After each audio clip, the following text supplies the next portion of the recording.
हरे कृष्णा, दंडवत प्रणाम आप सभी को। तो आज एक हम बहुत सुंदर विषय लेकर आए हैं, कात्यायनी व्रत कथा। तो कात्यायनी देवी जो है वो देवी दुर्गा का एक स्वरूप है। हम सभी नवरात्रों में देखते हैं देवी दुर्गा के अलग अलग विभिन्न रूपों को, तो उनमें एक रूप आता है कात्यायनी देवी। तो कात्यायनी व्रत कथा के इस विषय पे हम चर्चा करेंगे, कैसे भगवान की जो सुंदर माधुर्य रस से ओतप्रोत जो गोपियाँ थी, जिन्होंने भगवान को सर्वश्रेष्ठ प्रेम किया है ना, वो उन्होंने कात्यायनी व्रत को करके भगवान की परम भक्ति प्राप्त की, भगवान की शुद्ध भक्ति प्राप्त की और भगवान को प्रसन्न किया। तो हेमंत ऋतु जो होता है शीतकाल का जो प्रथम शीतकाल से पूर्व आता है, अक्टूबर नवंबर, उसमें मार्गशीर्ष जो महीना होता है वो हेमंत ऋतु में ये प्रारंभ होता है। और कार्तिक मास के ठीक अगले महीने जो होता है, इसे केशव मास भी कहते हैं हमारे शास्त्रों में। तो ये भगवान का अति प्रिय मास है और बहुत सुंदर आध्यात्मिक ऋतु होती है ये, जहाँ पे भगवान कृष्ण की भक्ति में हम कर सकते हैं और सुंदर अवसर प्राप्त होता है। तो इस कात्यायनी व्रत में गोपियाँ ने प्रार्थना की देवी दुर्गा से और बहुत कठिन परिश्रम करके कठोर व्रत रख के भगवान को प्रसन्न किया। तो जब वो गोपियाँ जो थी 6 वर्ष से भी छोटी थी, है ना, आज भी ये प्रचलन है भारतवर्ष में कि जो कुमारिकाएँ होती हैं 10 से 14 वर्ष या छोटी सी कुमारिकाएँ होती हैं 14 वर्ष से छोटी, वो सब व्रत रखती हैं शिव जी या पार्वती की, देवी दुर्गा की, कि अच्छा पति मिले उन्हें, विवाह किसी अच्छे वर से हो उनका। तो इस तरह से ये व्रत आज भी रखा जाता है ना, कुमारिकाएँ रखती हैं। तो इसी व्रत के अनुसार, क्योंकि जो पूरे व्रज की गोपियाँ थी, छोटी ग्वालिनें थी, ग्वाल बालाएँ थी, क्योंकि उनकी उम्र 6 से भी छोटी थी, लेस देन 6 ईयर्स। तो वो उनके मन में इच्छा हुई, क्योंकि वो बचपन से ही भगवान श्री कृष्ण को देख रही हैं, तो उनके मन में उत्कट लालसा हुई कि कैसे हम भगवान को पति रूप में प्राप्त करें। तो एक जो स्त्री होती है या एक कुमारिका होती है, बालिका होती है, वो अपने हृदय की बात अपनी माँ से कहना चाहती है, कहती भी है, क्योंकि माँ से एक घनिष्ठ प्रेम होता है बालिकाओं का।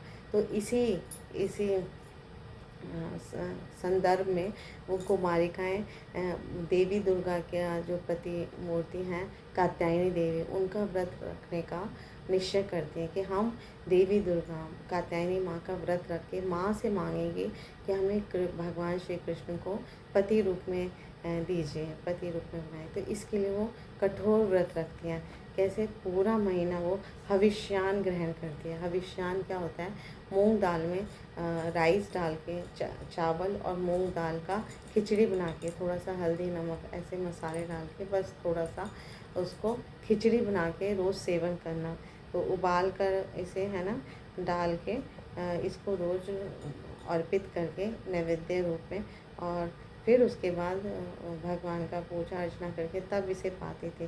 तो पूरा महीना उन्हें हविष्यान लिया और वृंदावन की सारी कुमारियाँ सुबह ब्रह्म मुहूर्त में, ठंड में, जैसे आप देखेंगे ना, ये अक्टूबर नवंबर का जो महीना होता है, ये काफ़ी शीत ऋतु आने के पूर्व ये काफ़ी ठंडा होता है। तो नित्य प्रतिदिन स्नान करने के लिए जाया करते थे, सब एक दूसरे का हाथ पकड़ के भगवान के विभिन्न लीलाओं का गान करते हुए ब्रह्म मुहूर्त में, ठंड में, अंधकार भी होता है ब्रह्म मुहूर्त के समय, प्रातः काल में स्नान करने जाती थी यमुना की तट पर सारी गोपिकाएँ, क्योंकि वृंदावन की सभी गोपिकाएँ जो छोटी बालिकाएँ थी सभी चाहती थी, पर क्योंकि वो एक धनी परिवार में नहीं हुई थी, तो उनका सबके साथ तो भगवान विवाह करेंगे नहीं करेंगे, तो वो अपने माता पिता से कहने में संकोच कर रही थी।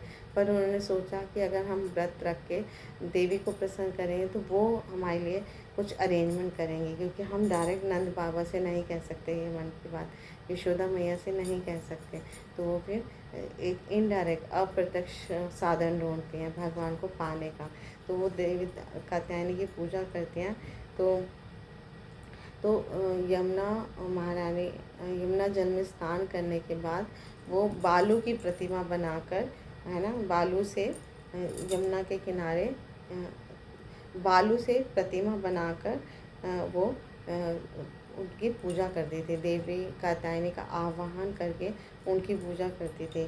और भागवतम में भी वर्णन है आया है कि अर्चा विग्रह जो है वो विभिन्न पदार्थों से बनाया जा सकता है, धातु से, रत्न से, काष्ठ से, मिट्टी से, पत्थर से या बालू से, या जो पूजा करता है वो अपने हृदय में भी, मन से भी उनका आह्वान करके, मन में भी चिंतन करके भगवान को पूज सकते हैं। तो इस तरह से ये विभिन्न स्वरूप होते हैं अर्चा विग्रह के। तो सारी गोपिकाएं जो हैं वो देवी कात्यायनी का बालू रूप में प्रतिमा बनाकर उसको चंदन से के लेप से, माला से, धूप से, दीप, फल, अन्न और भेंटें, अन्य अन्य भेंटें चढ़ा के पूजा करती थी। और पूजा करते वक्त हर चीज़ चढ़ाते वक्त और नैवेद्य है ना, जो हविष्यान लेकर आती थी वो भी थी। हर सामग्री अर्पित करते हुए, हर चीज़ अर्पित करते हुए एक मंत्र का गायन करती थी। हे कात्यायनी महामाये महायोगिनी अधीश्वरी नंदगोप सुता देवीं पति में कुरुते नमः। हे कात्यायनी महामाये महायोगिनी अधीश्वरी नंदगोप सुता देवीं पति में कुरुते नमः। कात्यायनी महामाये महायोगिनी अधीश्वरी नंदगोप सुता देवीं पति में कुरुते नमः। इति मंत्रं जपस्तया पूजां चक्रु कुमारिका। तो ये मंत्र जो है वो गाते गाते हर चीज़ अर्पित कर देती, हर वस्तु अर्पित करती। तो यहाँ पर अलग अलग नाम लेते हैं। कात्यायनी देवी दुर्गा का एक रूप है। महामाया, आप महामाया हो, भगवान की एक योग माया शक्ति हो, महामाया हो, महायोगिनी, आप महायोगिनी हो, महायोगिनी अधीश्वरी